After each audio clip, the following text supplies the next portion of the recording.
दृश्य, दृष्टि और दृष्टा तीन वस्तुएं हैं। दृश्य का तात्पर्य है संसार की वस्तुएं और वस्तु व्यवस्था यानी कि संसार।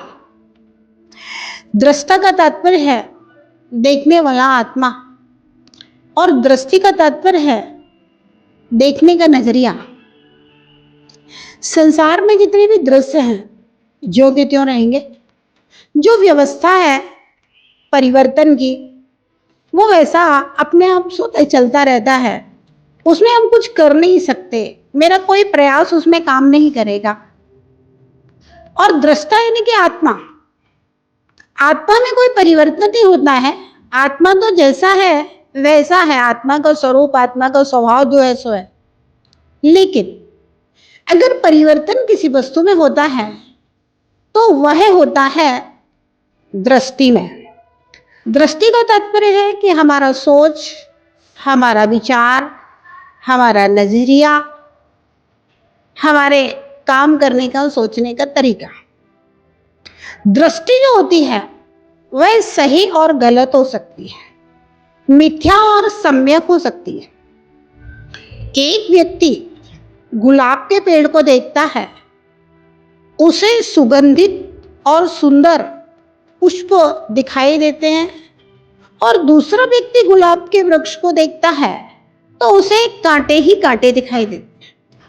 और जो सुगंधित और सुंदर पुष्पों को देखता है वह प्रसन्न हो जाता है गुलाब के वृक्ष को देख करके, और जो कांटों को देखता है वह दुखी हो जाता है।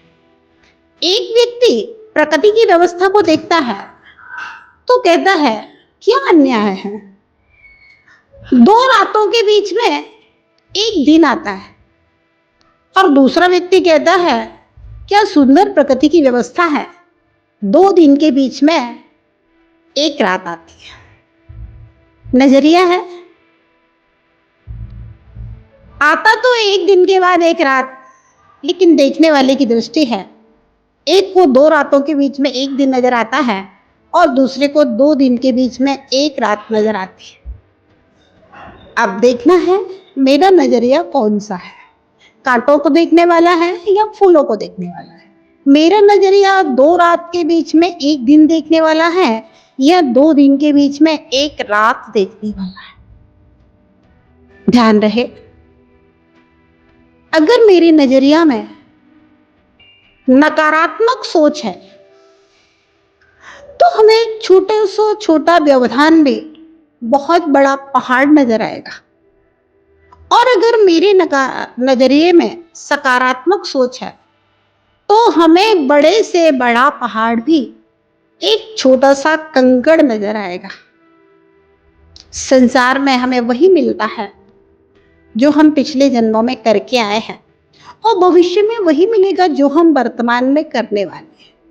जो हम करके आए हैं उसको तो बदल नहीं सकते हैं, लेकिन हाँ, जो हम कर रहे हैं परिस्थिति चाहे जैसी भी हो, हम उसको हर हाल में बदल सकते हैं। आप विचार कीजिए कि मेरे जीवन में अगर बहुत पुण्य नहीं है, पाप कर्म का उदय है, तो क्या व्यवधान हो सकता है। मेरी आवश्यकता मात्र रोटी, कपड़ा और मकान की है, शरीर की आवश्यकता, उसको कम पैसे में भी पूर्ति की जा सकती है और बहुत पैसे में भी पूर्ति की जा सकती है। मैं उसके लिए क्यों दिन रात एक करके अपने लिविंग स्टैंडर्ड को बढ़ाने में लगा हुआ।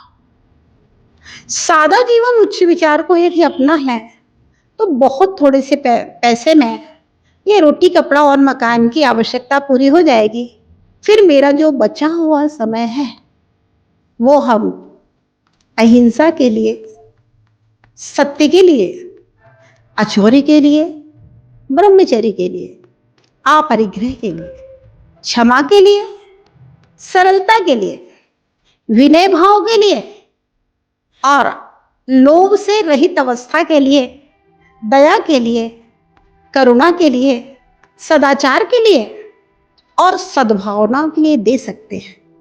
और जब मैं अपने जीवन की आवश्यकताओं को बहुत थोड़े में पूरा करके अपना बहुत लंबा समय अपने आत्मिक गुणों के विकास के लिए और परोपकार के लिए देंगे, तब आप विचार करें मुझे कितनी मन शांति प्राप्त होगी, कितने सारे लोगों का आशीष प्राप्त होगा और निश्चित रूप से मुझे प्रभु की कृपा और गुरु की कृपा भी प्राप्त होगी और मेरा भविष्य निश्चित रूप से उज्जवल परमोज्वल बन जाएगा।